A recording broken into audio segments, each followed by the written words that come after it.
So, good morning. It's Harold again, your staff nurse dito sa Dublin, Ireland. And yes, welcome back to my channel.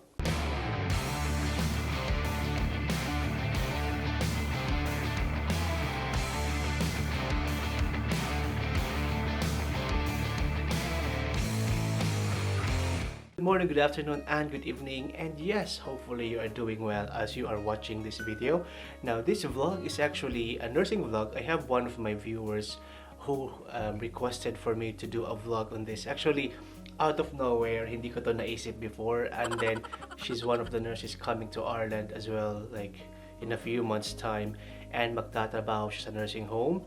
So basically, if you are not a nurse, if you wanna skip this video, it's fine, I do understand. But if you wanna watch this video, this might be helpful because if you have some friends who wants to work in a nursing home in the future overseas, this might be a good one. Today, we're going to talk about handover sa nursing home. Now, to give you a quick idea, handover is very important as part of the nursing care because para itong transition ng information from one nurse on the other shift to the other nurse who is coming on the specific shift.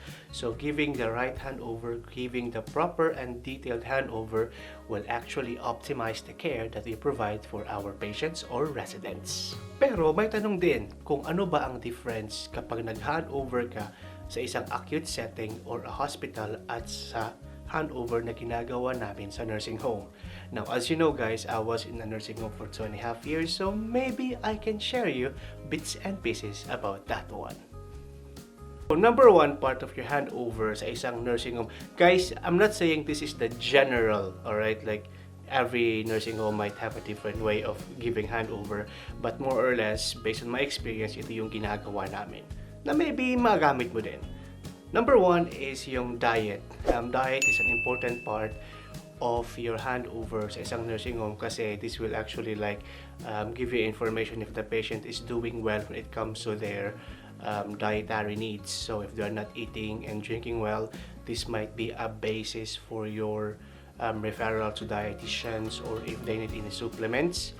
So giving like whether just a quick handover about the diet if let's say he's eating well or he refused his meal, so that at least yung next shift alam nila na if they need to give more fluids or they have to give them food in the middle of the night or to give them something to eat before they sleep, or if the patient will be wandering around and becomes agitated, then one of the reason might be they are hungry. So that's why dietary needs or diet could be one of that too. The second one that I would recommend as well that you include in the handover is the behavior.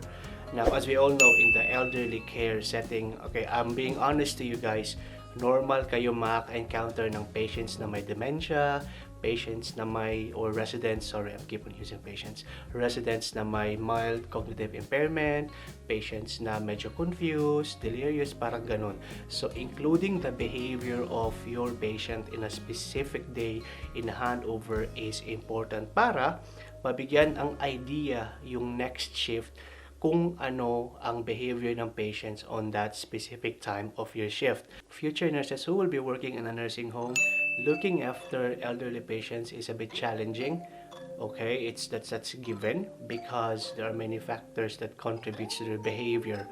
For example, constipation, parang ganon. So yeah, you have to keep an eye.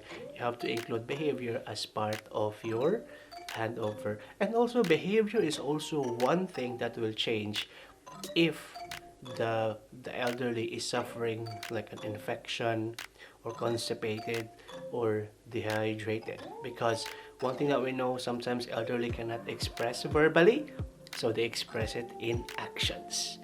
Yun lang. And number 3 is continence. For example, if your resident opened his bowels or not, how long he has been constipated, or when was the last time he opened his bowels or she opened her bowels.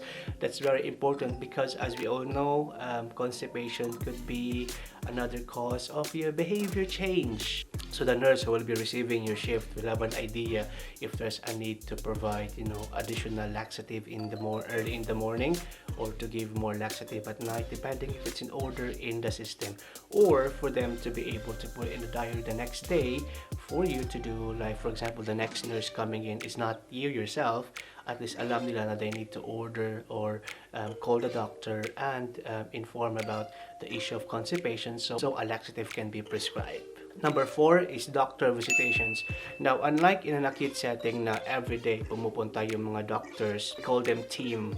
They come every day to look at their patients, and they come like in a specific hour, or you can ring them, for example, if you want your patient to be reviewed straight away depending on the EWS. So by the way, if you want me to give you some ideas as well on how a handover is being done in an acute setting, comment down below if you want to, and then yeah, we'll do it. So anyway, going back, in the hospital, doctors are like in and out, you know, every day.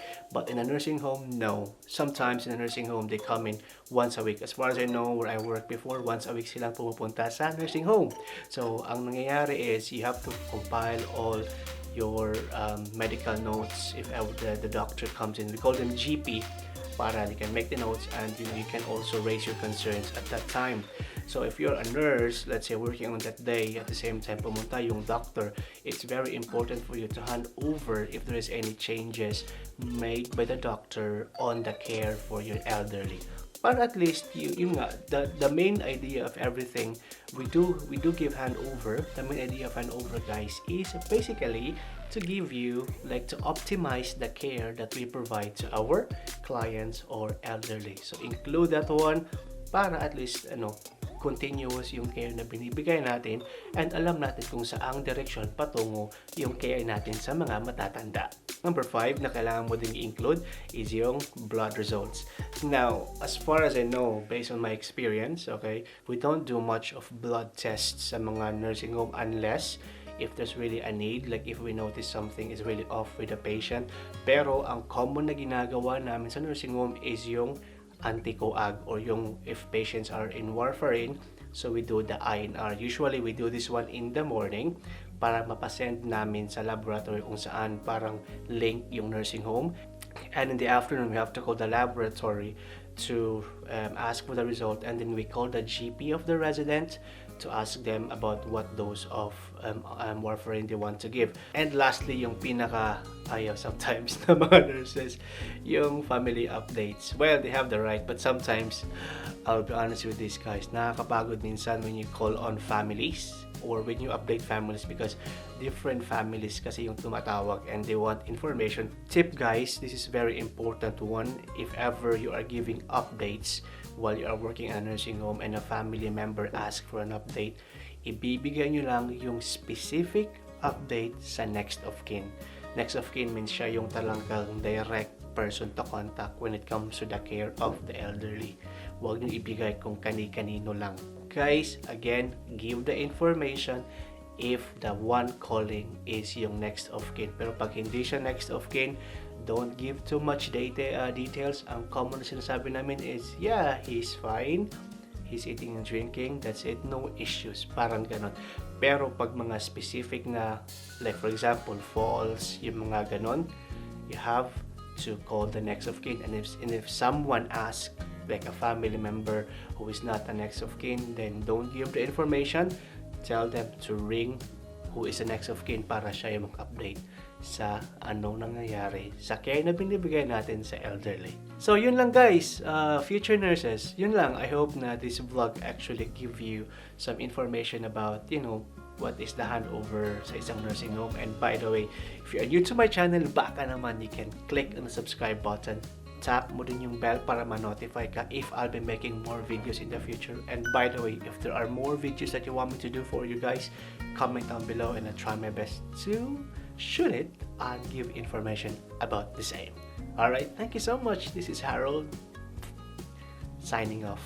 Boy, you're the one. You're making me